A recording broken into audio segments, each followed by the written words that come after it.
All right, so here we are. We're going to learn about how to track your macros. So you may have never tracked macros before, or you may have, but I'm gonna show you a few tips and tricks that you're gonna need to know to be the most successful you can be on it. Now this whole journey is and can be a little overwhelming, so I'm here to really make it easy for you guys. If you guys have any questions, please let me know. All right, so first things first, buy a food scale. All right, so I got my food scale literally, I would say probably 8 years ago from Amazon. It was like $13. Invest in a food scale. It'll change the way that you think about food, because we think that we're eating a certain amount of something, but we are not. We're eating either way less or way more.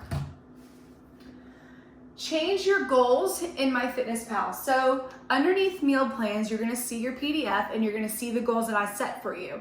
Go ahead and change that in MyFitnessPal. It will not sync automatically, so you have to do it. You do not need to buy the premium version of MyFitnessPal. I'm going to show you guys some hacks on how to get around MyFitnessPal. Food prep. Notice how I don't say meal prep. And I think meal prep is a little bit overused in the term, all right? Food prep is what we would want to think about, not really meal prep.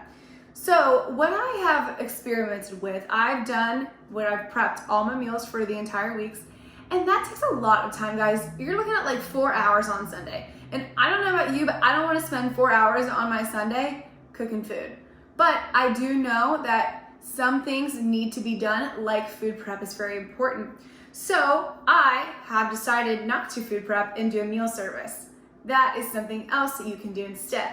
I get my meals here locally in Florida from a person that I trust to make them. And I will be candid with you, I pay for 10 meals for a week, I pay $75 and he delivers them to my door. He's a real human and he's awesome. But if you do not have that or don't want to pay for that, or you have the time, food prep's important. So at least cooking all of your protein on Sunday is going to help a ton. So putting chicken in a crock pot, putting salsa over it, letting it cook for 8 hours, pull it, shred it, boom, you're good to go. Cooking a bunch of ground turkey on the stove top. You got 4 burners on your stove, but you can cook a lot of turkey there. So just finding ways to be creative with that. But think about this, right? So if I don't have anything prepped for the entire week, then I'm shit out of luck. So you have to at least have your meat down, because we can get around the carb sources, we can get around the fat sources, we can do veggies frozen in the microwave, but meat's gotta be cooked and ready. Very, very, very important. So just cook a bunch of meat and put it in bulk in your fridge and pull it as you need it. Maybe you spend 10 minutes at night getting your meals ready for the next day. That's my approach that I choose to take, or even the morning of. I've even gone to where I woke up early and cooked fish in the morning, which I do not recommend, but cooked for the day of. I really do not recommend that. Don't do that. So prepping your meat ahead of time is key. All right, you don't have to weigh it right away. Just cook it and be done with it, and then weigh it later. All right, weigh out your meat. So how we want to weigh out meat?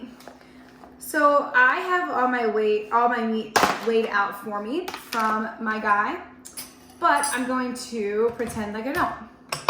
So let's say you have cooked meat in the fridge, and you want 5 ounces of turkey. All right, I'm gonna remove these carrots. You say you want 5 ounces of turkey. So our food loses about 25% of the nutrients when we cook it from water. So if I want 5 ounces of turkey, I'm going to measure 4 ounces, okay? So I'm gonna put my bowl on my food scale and I'm gonna zero it out to 0 ounces. And then I'm going to fill it up. Oh, and don't make a mess. Oh, he's good, man. So if I wanted 4 ounces, I would measure 3. Exactly 3 ounces in here. Exactly 3 ounces. Amazing. Awesome. So I'm just gonna put that back in. I just dirtied a bowl. Actually, no, I'm gonna put that back in. So that's how you measure your meat, chicken, everything. If it already has like salsa in it, salsa has virtually 0 calories, but it is gonna add some weight, so just be mindful of that. And so let's say I measured out 3 ounces, so it was really 4 ounces of turkey. I would input 4 ounces of turkey in MyFitnessPal because that's essentially how much I'm eating. If I were to measure it raw, it would be exactly 4 ounces. Weighing yogurt. So I don't have yogurt here, but I don't want to use that one. But I have cottage cheese. It's the same principle. You're going to look on the back and you're going to see serving size, half a cup, 113 grams. Hopefully that unblurs for you. 113 grams. That is weight. That is not grams of protein. That is weight. So what you're going to do, zero out your food scale with your bowl already on it. And of course I haven't even opened this.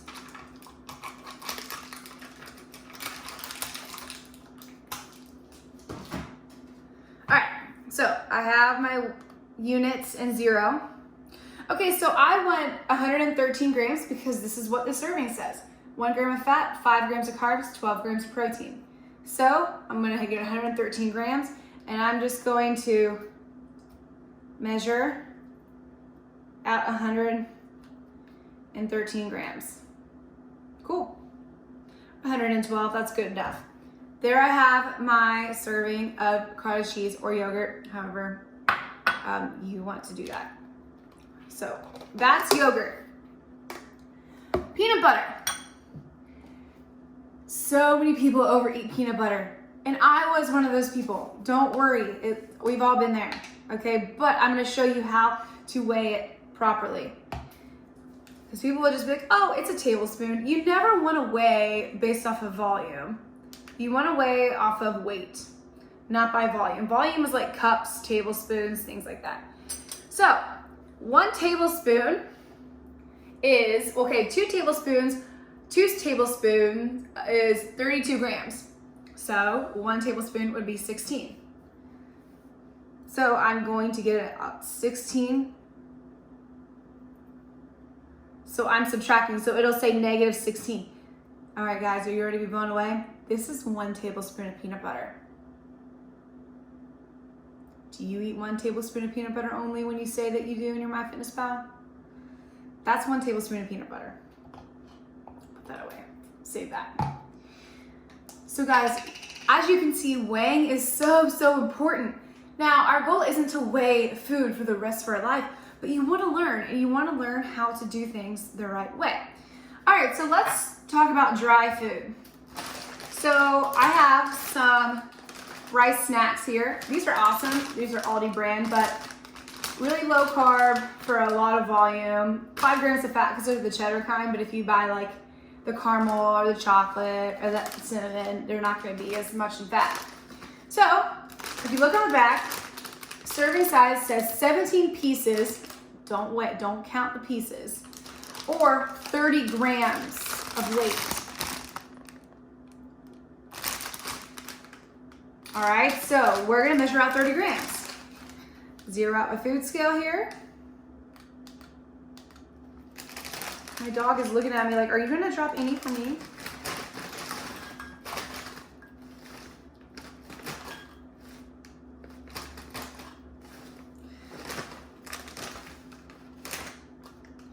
Boom. Oh shoot, it's 29. We can add one more. 31, whatever. That's a lot of rice snacks you get. Only 21 grams of carbs, 5 grams of fat, 2 grams of protein. For all this goodness right here. Good.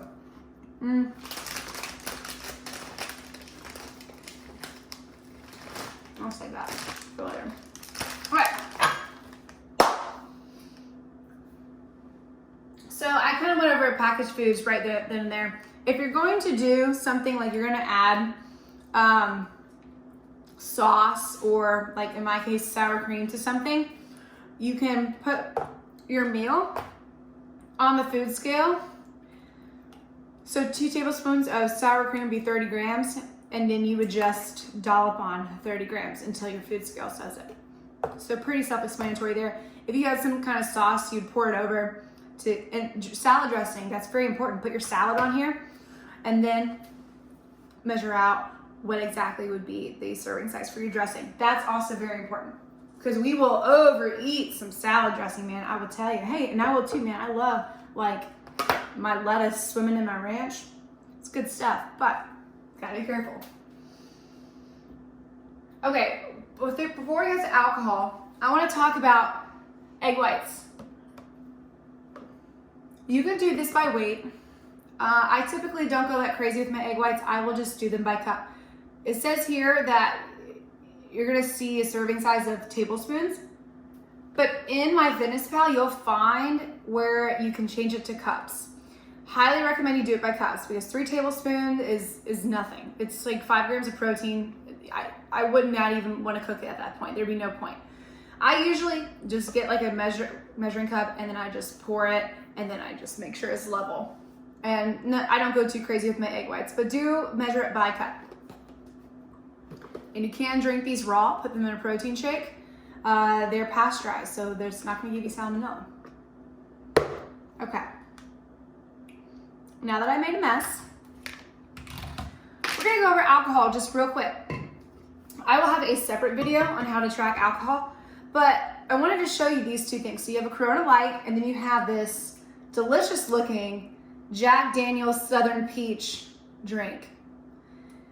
Making good choices, which one do you think is gonna have less calories? The light beer. This is gonna have a ton of added sugar. It doesn't tell you how many calories this has on it, but I'm going to bet you, first of all, there's more alcohol. There's 4.8% alcohol, so the more alcohol you have, the more calories you're gonna have because alcohol has 7 calories per gram of alcohol. This percentage of alcohol is, it doesn't say, but beers are pretty mild. There's not a lot there. This will even tell you that this has 5 grams of carbs and 99 calories. Think about that. Relax, bud. Think about that. 5 grams of carbs, but it has 100 calories. In my math, right, if there's 4 calories per gram of carbs, it should only be 20 calories. You're forgetting about the alcohol content, all right? So you're going to count 100 calories and you're going to take that away from your carbs or fats from the day. So if you're being really diligent and you're tracking alcohol hard, that's how you're gonna do it. I'm gonna have a separate video on this, but I just wanna show you guys that there's not a calorie count on this. I would not avoid, but limit sugary drinks like this and drink the light beers or the White Claws or whatever. The Korean Ritas, I have one in there too. Same kind of concept, a ton of sugar. And just, this is probably 300 calories if I had to guess. A craft beer, a pint of craft beer, you're looking anywhere from like 150 to 300 calories. Think of how many of those you have a night, which is kind of crazy. Last thing I want to talk about, guys, calories first, then protein, then carbs and fats. So when you are just starting out, you're not going to be 100% on everything, and that's okay. That is totally fine. You and I have already probably talked about the ranges that I want you to hit to fall within. So look at, calories are going to matter the most, okay? At the end of the day, if you're consistent with your calories, you can see results. Is it optimal? No, but it's the most important out of seeing results and being consistent. Then protein, hit your protein, okay? Protein, you're going to burn more calories eating protein, so that's why we want to eat that protein. Plus we want to support our muscle growth, look toned, you know, give your body some shape and shape that you want, and just health overall. So we'll look for calories are most important. Now, if you fill all those calories up with a bunch of carbs and fats, that's not optimal because we need to look at protein. All right, so calories come first, then protein, and then the carbs and fats are gonna fill in the rest of those calories. So let's say your goal is to hit 2,000 calories and you're hitting 2,000 calories and you're underneath your protein, but your carbs and fats are high, so you hit the 2,000, stop eating. Don't try to eat the protein because then you're gonna be over your calories. That's not what we want. Now, if your carbs and fats are really low and your protein's really high and you still have calories at the end of the day, get some protein in before bed. It's really super important. Some people will do just calories and a protein goal. Some people just do calories. And then we can go way more deeper into getting carbs and fats narrowed down as well. But guys, at the end of the day, our calories what matter, and then the protein is what's gonna matter second, if not right in line with the calories. So I hope that this was helpful. I'm gonna have another video on MyFitnessPal exclusively and alcohol exclusively. All right, guys, thank you so much for watching.